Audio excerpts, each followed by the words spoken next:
কাটোয়া, এটা বর্ধমান, আর এইদিকে চিন্নাহাট, বোলপুর। এইদিকেই আমাদের প্রাক্তন রাষ্ট্রপতি প্রণব মুখার্জির বাড়ি যাওয়ার রাস্তা।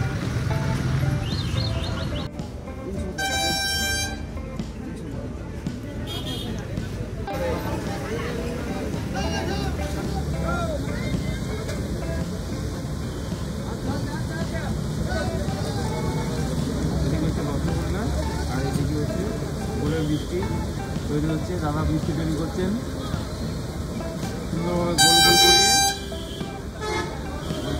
বিভিন্ন রকম বৃষ্টি। বন্ধুরা, আমার পেছনে আপনারা দেখতে পাচ্ছেন এই প্রাচীন মসজিদটি বাদশাহ আমলের।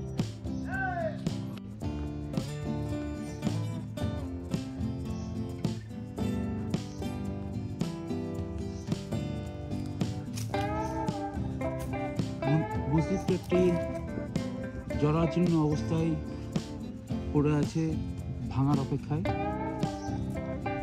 তো ধীরে ধীরে আমরা এই ঐতিহাসিক স্থানটিকে প্রকৃতির হাতে ছেড়ে দিয়েছি ধ্বংস হওয়ার জন্য।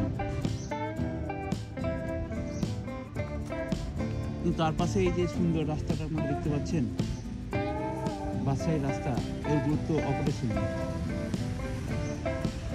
আর দেখুন তার স্মৃতিটা কীভাবে আমরা প্রকৃতির হাতে ছেড়ে দিয়েছি ধ্বংস হওয়ার জন্য।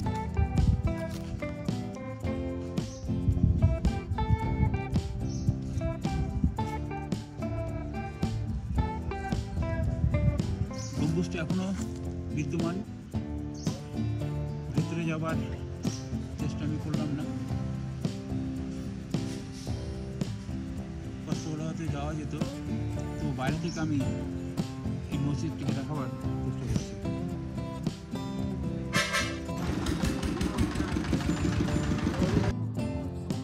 আর এগুলো দেখতে পাচ্ছেন বাঁধাকপি চাষ হচ্ছে এখানে, আর ওখানটায় পেঁয়াজ, আর এর পাশে আছে সরষে গাছ, আর এখানে হচ্ছে ধান গাছ। দেখেন ধানের বীজ রোপণ করা হয়েছে। আর ওই পাশে চলে গেছে রাস্তা, আর ওটা হচ্ছে ক্যানাল। এটা কি গাছ আমার জানা নেই। এখানে চাষ হচ্ছে আরও অনেক কিছু। চলুন একটু আগিয়ে দেখি। এই যে গর্তগুলো আছে না, এই গর্তগুলি খুবই সাংঘাতিক। এখানে খরিস সাপ থাকে।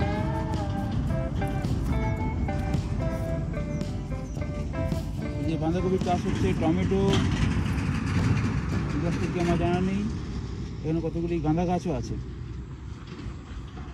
খুব সুন্দর এই গাছ, আমার দেখে খুবই ভালো লাগছে, তাই আপনাদের সঙ্গে শেয়ার করলাম। এগুলো হলো সরষে, যেখান থেকে সরষের তেল তৈরি হয়।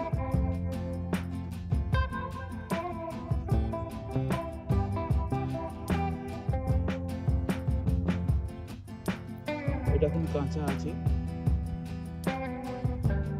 ওই যে দূরে দেখতে পাচ্ছি সরষে ফুল, আর কাঁচা আমরা দেখছি সরষে। এখান থেকে সরষের তেল তৈরি হয়।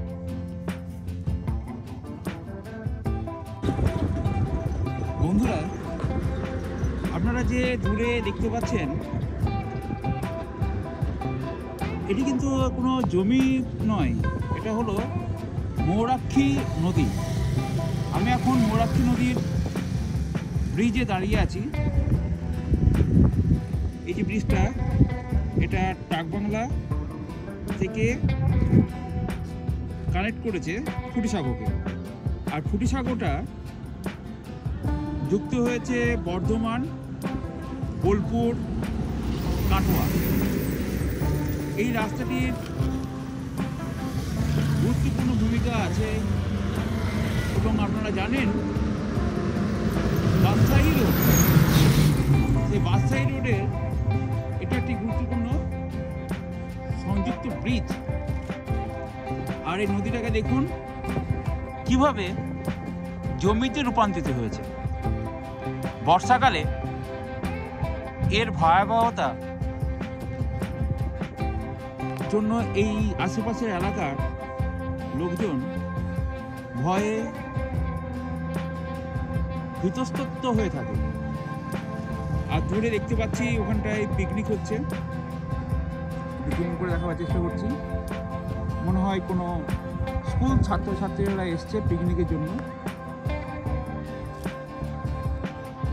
তো রাস্তার দুধারে এই নদীতে পুরো চাষবাস হচ্ছে। এটা যে এখনো জল শূন্য হয়ে যায়নি তার প্রমাণ এখানে দেখতে পাচ্ছি। এটা পুরোটাই হচ্ছে নদী। ওই যে নদীর বাঁধ আমরা দেখতে পাচ্ছি দূরে, নদীটি কিন্তু বিশাল। কিন্তু কালক্রমে এটা নদী অববাহিকা, সেই জন্য এখানে পলি পড়ে এরকম অবস্থা রয়েছে। এই বর্ষাকালে রৌদ্র উঠতে ধারণ করে।